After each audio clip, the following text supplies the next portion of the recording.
video in my Introduction to Objective Personality series. So in this video, I'm going to be talking about masculine and feminine functions. And this is the final piece of the objective personality puzzle that will bring the total to 512 types. So types can have the exact same savior functions, the same animal stacking, but they can be different in regards to which functions are masculine and which functions are feminine. So what are feminine and masculine functions exactly? So objective personality defines masculine functions as the functions that are solid, they're more shovey, they're stubborn, kind of like a rock that just won't move. Whereas feminine functions are more flexible, flowy, accommodating, kind of like water. Now, I'm not the biggest fan of these terms masculine, feminine, because to me, they kind of promote gender stereotypes about how our society views masculinity and femininity. But Dave and Shannon use these terms, masculine and feminine, so I'm going to use them too, rather than recreate my own terms and confuse things. So, some things to know about masculine and feminine functions. So first of all, these are not in any way related to your biological gender. It doesn't matter if you're born a male or a female. It's not related either to your gender identity. It doesn't matter if you identify as a male or identify as a female. Everybody has two masculine functions and two feminine functions. So a couple rules here. So first of all, the opposite functions in your function stack must have opposite genders. So for example, if your SI function is masculine, the opposite function of that NE must be feminine. And also, people can have the same function stack, but opposite genders on those functions. So, for example, somebody is an ISTJ, they might have SI masculine, and then another ISTJ has SI feminine. And that's perfectly fine.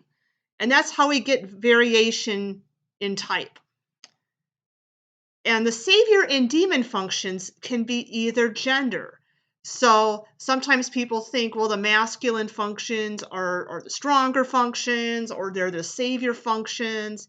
Not necessarily. You can have savior functions that are feminine just as easily as you can have savior functions that are masculine. Okay, so let's show an example using ISTJ. I know, I keep using ISTJ as examples. I guess being an ISTJ myself, I'm a bit ISTJ centric, but I promise I will also be doing an example with another type. Okay, so we're going to be looking at 4 different ISTJs here. And these 4 ISTJs are all going to have different genders on their functions, as you'll see. So recall that ISTJ has the function stack SI, TE, FI, and NE. So ISTJ number 1 here has SI and TE both masculine. Okay? So this means that FI and NE must be feminine because you have to have 2 masculine functions and 2 feminine functions. And also the opposite functions have to have opposite genders. Okay, so SI and NE are opposites here, and TE and FI are opposites. Okay, now if we look at ISTJ number 2, okay, so this one's also going to have masculine SI and feminine NE, but we're going to swap TE and FI. So this one's going to have feminine TE, and then its opposite FI is going to be masculine. Now let's look at the third ISTJ. Okay? Okay, now this one's going to have feminine SI. Its opposite NE is masculine. And let's say it has masculine TE and feminine FI. And then finally, the fourth ISTJ has both the top two functions feminine, SI and TE, and the bottom two, FI and NE, masculine. Okay? So for any type here, you'll find that there's 4 different ways to designate the genders of these functions. 4 different combinations are possible. All right, so let's just illustrate this using a different type, ENFJ. Okay, so ENFJ has the function stack FE, NI, SE, and TI. So the first ENFJ here, this one's got the first 2 functions masculine, FE and NI, bottom 2, SE and TI, feminine.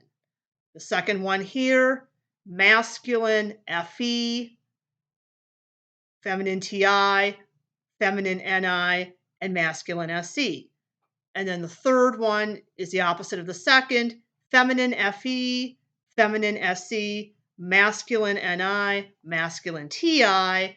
And then finally, this fourth ENFJ here, feminine on the first 2 functions, FE and NI, and masculine on the bottom 2, SE and TI.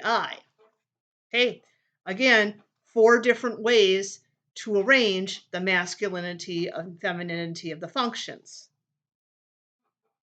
Okay, so let's talk a bit about sexual modalities here.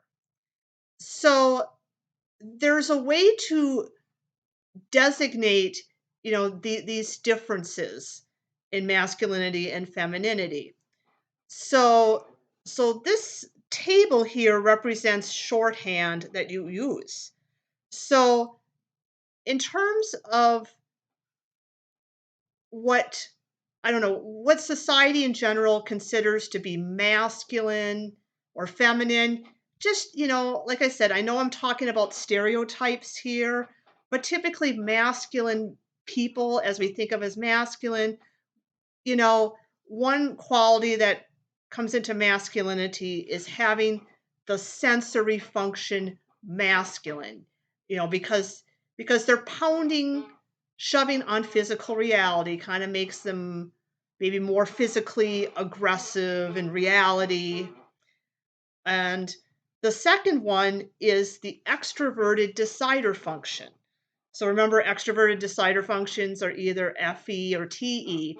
So if your extroverted decider function is masculine, you're punching outwardly on those extroverted judgments. So that kind of stereotypically makes you appear more masculine. So in the bottom right here are what we call double masculine modality, is someone who is both masculine on the sensory function, and the sensory function can be either SI or SE, doesn't matter, just having the sensory masculine, and masculine extroverted decider, whether it be TE or FE. Okay? So that's called the double masculine modality. Okay? This one in the bottom right is called MF. No, do not call it motherfucker, please. This one has masculine sensory and a feminine extroverted decider. Its opposite up here in the upper right is called FM. So this one would have feminine sensory, but masculine extroverted decider. And then this one here in the upper left is double feminine, FF. So it's got feminine sensory and feminine extroverted decider. Okay, so what does this mean? Kin audio, audio kin, visual tester, tester visual. Well, these have to do with learning modalities, how we kind of prefer to learn and process information. Now, Dave and Shannon have found some correlations between like which functions are feminine and which functions are masculine, and your learning modality. Now, it's important to emphasize that this is just a correlation here. It's not always true for everybody, okay? But the general pattern that they found is if you're double feminine here, you are tester slash visual in modalities. If you're feminine masculine, you're primarily visual followed by tester. If you're MF, you're primarily auditory, or audio for short, followed by kinesthetic, or KIN for short. And if you're double masculine, you're primarily kinesthetic, and then secondarily you're audio. Now, there's a new term here, tester. What does tester mean exactly? You've probably heard of kinesthetic, visual, audio when you've done learning styles tests. So tester is kind of like, yeah, kind of like experimenting, testing things out. Like it could be like if you're out in nature, like these hunter gatherers that were out in nature and they didn't know what was edible or what was poisonous, they might sample a little bit of a plant and then, to kind of see what effect it had on them and to see if it was edible or poisonous. Now, in modern day, we don't have to do that, but the tester modality may still have like a proclivity to like maybe sampling new foods or smelling the different scents of candles. And sometimes tester is more a gentler, softer version of kinesthetic. Where kinesthetic is more like I'm kind of like these full body movements, like I'm moving the couch across the room and kind of physically shoving on the sensory, physically doing it. And tester is kind of more like almost like being moved by the sensory, like the sensory world is moving you, kind of like, I mean, this is kind of hard to describe, but Dave and Shannon did a video in their class kind of describing the tester modality where like in the hunter gatherer days, for example, like they'd feel the small differences like in air pressure, and maybe they could tell like when it was going to rain because they felt it in their joints, whereas the kinesthetics were kind of more what we would consider the warriors. They're out hunting the prey, and like I said, these modalities don't always line up for people, so don't worry. like you know, like if you're double masculine and you don't relate to being kinesthetic and auditory, because I don't think it works for everybody. Um, and then, so this is kind of the table here showing the four modalities. So like if you're double masculine, kinesthetic is your dominant, and then tester is your weakest. So kinesthetic and tester, they're actually opposite sides of a coin, even though they're both kind of body oriented. They're doing quite different things. And then audio and visual are also opposite. So like if your modality is MF here, masculine sensing, feminine extroverted decider, if you're audio first, then you're going to be weakest in visual. Okay. And then if you're FM, it's the opposite. You're strongest in visual, weakest in audio. Double feminine is strongest in tester, lowest in kinesthetic. Okay. So just to talk a little bit more about masculine sensory versus feminine sensory here. So remember, masculine functions are more solid and shovey. So like somebody who's masculine sensory is going to be more solid with the facts. Whereas somebody with feminine sensory is going to be more solid with the concepts, because remember, if their sensory is feminine, their intuition must be masculine. Okay.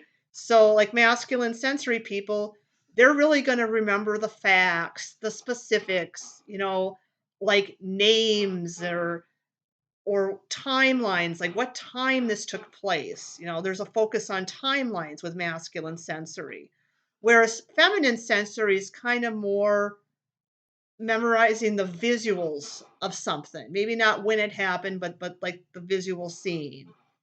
Masculine sensory will have feminine intuition, so they're going to be more movable with the concepts and patterns. Their reasoning might be, well, these are the facts. The facts can't change, but the patterns that come from the facts can change. As I find more facts, those patterns can change. Whereas feminine sensory, they're kind of like, well, the patterns are always true. Maybe we didn't get quite the right facts, So yeah, and then once again, masculine sensory associated with auditory and kinesthetic modalities, feminine sensory associated with visual and tester modalities. Masculine DE versus feminine DE. So masculine DE is going to be more shovey on the tribe, because remember, DE is associated with the tribe. Okay? But they're going to be more movable when it comes to their own personal identity. They can just shove on others, but they may not really be as sure how they're really feeling on the inside or what their personal reasons are. Whereas feminine DE, they're more shovey on themselves. Rather than pushing other people, they're pushing on themselves, and they're more solid on what they personally value with their FI or what their personal TE reasons are. Okay, so going back to the 4 ISTJs here, so remember this first ISTJ had masculine SI and masculine TE.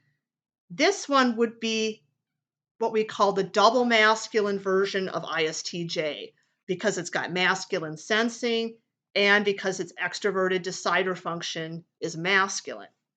The second ISTJ here is what we call MF, because its sensing is masculine, but its extroverted decider is feminine. This third ISTJ is called FM, because feminine sensing and masculine extroverted decider. And finally, this fourth ISTJ, double feminine, feminine sensing, feminine extroverted decider. Okay, and then looking at the ENFJs, so this first ENFJ here is FM, feminine sensing, masculine extroverted decider. The second ENFJ, double masculine, masculine sensing, masculine extroverted decider. This third one, double feminine. Okay, feminine sensing, feminine extroverted decider. Fourth ENFJ, MF, masculine sensing, and feminine extroverted decider. Okay, so we now have the information we need to construct the full 512 type. Okay, so when we write out the full 512 type, we write out the sexual modalities first, followed by the savior functions, and then the animal stack. So here are some examples. Okay, here's me. No, this is my type. So I am MF. So that's written first. That's my sexual modality. And then my saviors are SITE. And then this is my animal stack. So I'm blast, play, and then sleep, and then consume last. Okay, here's another example. Tony Robbins, the motivational speaker. So he's double masculine. His saviors are TESE, making him an ENTJ jumper. His animal stack is play, blast, consume, sleep. So he is really, really extroverted. That's the most extroverted animal stacking you can have. And then both of his savior functions here, TE and SC, are masculine. So he's just kind of really punchy too. in the outside world. If you ever listen to him speak, I think you can hear that. And this third example here, Elon Musk, is double feminine. His saviors are TISI, so he would be an INTP jumper, and his animal stacking is sleep, consume, play, blast, last. All right, so that concludes my introductory series to objective personality. So hopefully you understand better the basic concepts of objective personality. And thanks so much for sticking this out. You did it. Give yourself a pat on the back. I will be posting the slides for all of these videos on in the description. So check that out. I'll give you that link. And if you want to learn more about objective personality in depth, please subscribe to my channel. I also have a playlist about the animals for those that want to delve deeper into that. I will link to that playlist as well.